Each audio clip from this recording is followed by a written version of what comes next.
Buenas. Nessa sessão, a gente vai falar da cláusula de earn-out. A cláusula de earn-out ela é muito usada em caso de fusões, aquisições, pelo seguinte motivo. Quando você vê uma empresa querendo comprar outra, ela faz todo aquele processo de investigação, diligência, tem a negociação, mas você nunca sabe exatamente o que está acontecendo lá dentro. E nem muitas vezes, quando a gente está fazendo todo o processo de avaliação da empresa, a gente faz premissas, mas muitas dessas premissas, no caso do vendedor, são otimistas e no caso do comprador, muitas vezes são conservadoras. Então, você muitas vezes fica num impasse, não chega num preço definitivo que os dois concordam, mas é aquela coisa, você não quer estragar a negociação. Então, qual que é a ideia? Você pega e fecha um preço que os dois concordam e estabelece metas para o futuro e no cumprimento dessas metas, e é justamente o earn-out, no cumprimento dessas metas que são especificadas na cláusula do earn-out, você vai pagando, se elas forem atingidas, claro, se elas forem acontecendo, o comprador vai pagando valores adicionais, de tal forma que você vai complementando e vai chegando naquele valuation. Claro, tem alguns detalhes importantes. Como você está deixando valores lá para frente para serem pagos, você tem que definir regras para isso. Então, as parcelas que vão ficando adiante podem ser simplesmente o valor que você deixou de pagar hoje e esse valor excedente que você deixou de pagar hoje e você vai corrigindo usando a taxa Selic ou a taxa DI, isso é uma negociação entre as partes, ou você pode usar, por exemplo, um múltiplo de mercado. Então, o earn-out pode estar condicionado ao EBITDA, o EBITDA da época. Então, você viu, olha, eu queria que você fizesse 5 milhões de EBITDA. Você superou essa meta, chegou em 6 milhões, então esse 1 milhão adicional eu vou te pagar como um valuation, faz um valuation nele, então pega a diferença 1 milhão e multiplica por um múltiplo que também normalmente já é negociado e é parte da cláusula de contrato. Então já coloca, por exemplo, 6 vezes o EBITDA adicional, então deu 1 milhão a mais vezes 6 milhões a mais vai ser pago. Isso justamente é parte da negociação entre as partes. Assim como o que vai ser colocado como meta a ser cumprida. Então, as metas podem ser desde atingir um determinado EBITDA, ou um certo lucro líquido, ou um certo lucro operacional, ou atingir, por exemplo, atingir um determinado número de clientes. Olha, você tem que conseguir você tem que conquistar 1.000 clientes a mais por ano. Ou você vai ter que reter a sua parcela do market share naquele período. Ou você vai ter que conquistar, por exemplo, a autorização do Ministério da Educação, do Ministério da Saúde, para operar determinada atividade. Então, todas essas cláusulas condicionais, por isso o earn-out também é considerado um direito, assim, é uma cláusula contingente, um pagamento contingente. Por isso a gente pode usar até um método de opções reais para avaliar essas cláusulas. Quem tiver curiosidade pode procurar no Google, tem algumas dissertações já, os trabalhos acadêmicos que mostram como fazer esse cálculo desse valor do earn-out. E é uma cláusula que torna uma negociação muito mais tranquila, porque é aquela coisa, eu que sou comprador, que acho que o vendedor está sendo otimista, eu falo assim, olha, isso daqui eu concordo, agora toda essa parte que seria um otimismo, vamos combinar, deixa no earn-out, se acontecer eu te pago a mais. E por outro lado, também é bastante interessante, porque ele vê assim, eu consigo um preço legal, e se eu tenho realmente fé e condições de atingir aquela meta, eu pego e vou batalhar para conquistar aquilo. De pesquisas que eu já vi por aí, os prazos de earn-out estão, a grande maioria estão na faixa entre 3 a 5 anos. Então, não é uma coisa que fica normalmente assim para a vida toda. Até porque o vendedor ele quer receber a grana dele e se mandar, tá certo? curtir o dinheiro, viajar por aí, começar outros negócios, assim por diante. Vou mostrar, por exemplo, alguns casos de earnout. O caso da Renova e da AES Tietê, negociando um parque eólico chamado Alto Sertão 3, e a gente descendo aqui nesse acordo, está dizendo aqui justamente, olha, a Renova lembrou que a fase A conta por capacidade tal, foi avaliada em 350 milhões, a fase B dos parques conta com 305 e foi avaliada, e a venda foi avaliada em 90 milhões. E continuando aqui e tal, que a Renova afirmou que a operação ainda está,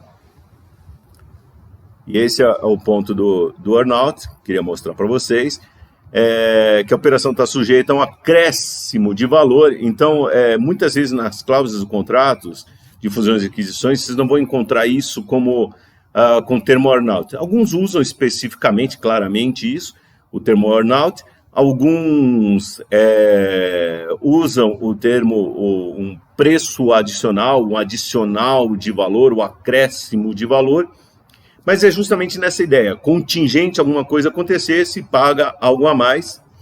Então ele está falando, olha, caso o desempenho dos ventos da fase A exceda a referência assumida na negociação, aí tem lá os contratos e tal, aí tem um acréscimo de valor que vai ser pago. Vou mostrar esse outro exemplo aqui, da Anima Educação, quando eles fizeram a aquisição dos ativos do grupo Laureate.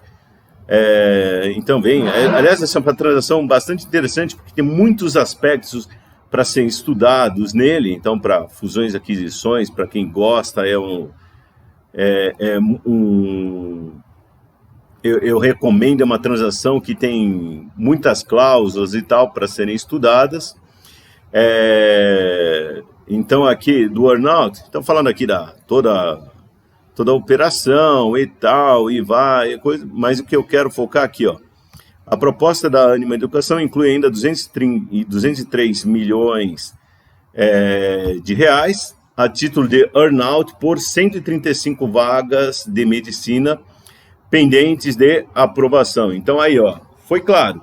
Eu falo assim, ó, legal, fechamos esse preço, fechamos, legal. Se você conseguir aprovar 135 vagas de medicina, eu te dou um cheque. Na verdade, cheque é coisa antiga, né? Eu te faço um Pix, faz uma TED aí, de 203 milhões, que é o earnout, ou seja, um preço adicional, um acréscimo valor, se aquela meta for atingida. E é seguro para os dois. Então é aquela coisa, legal, eu tenho até um incentivo, eu vendedor tenho um incentivo de correr atrás e fazer aquilo acontecer, afinal vou ganhar mais 203 milhões. E o lado do comprador está falando o seguinte, olha, eu não vou pagar 203 por alguma coisa que eu não sei que pode acontecer. Se acontecer, eu pago, se não acontecer, beleza, cada um toca a sua vida.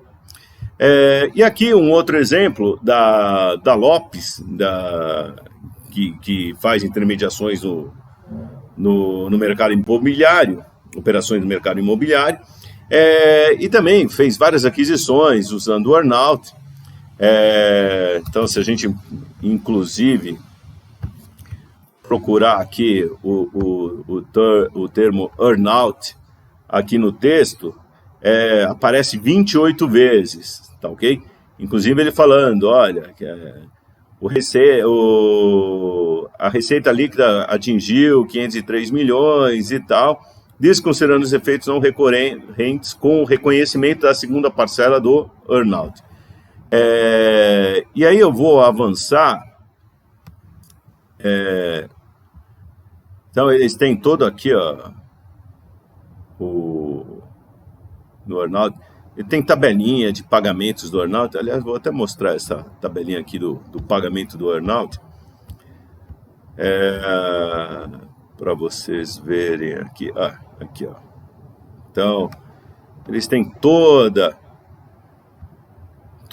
uma tabela aí com as datas, quando vai ser pago cada um dos earnouts, para quem vai ser pago e assim por diante. Então vejam que sim, tem um calendário aí bastante grande aí das operações que eles fecharam. Mas o que eu quero mostrar para vocês é a parte aqui final do resultado financeiro aqui. Então, do orçamento deles, isso de 2014, o que vocês podem ver aqui, as fontes de caixa e tal, da onde veio e aplicações. Então, por exemplo, para 2014, no orçamento deles, tem 30 milhões de reais para o pagamento dos earnouts, ou seja, foram atingidas as metas e os pagamentos foram feitos.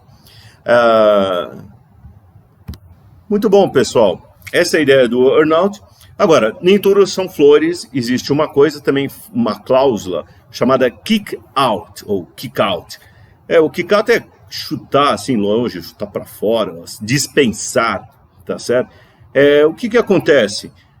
Alguns contratos têm essa cláusula do kick-out justamente porque a vendedora não cumpre os earnouts.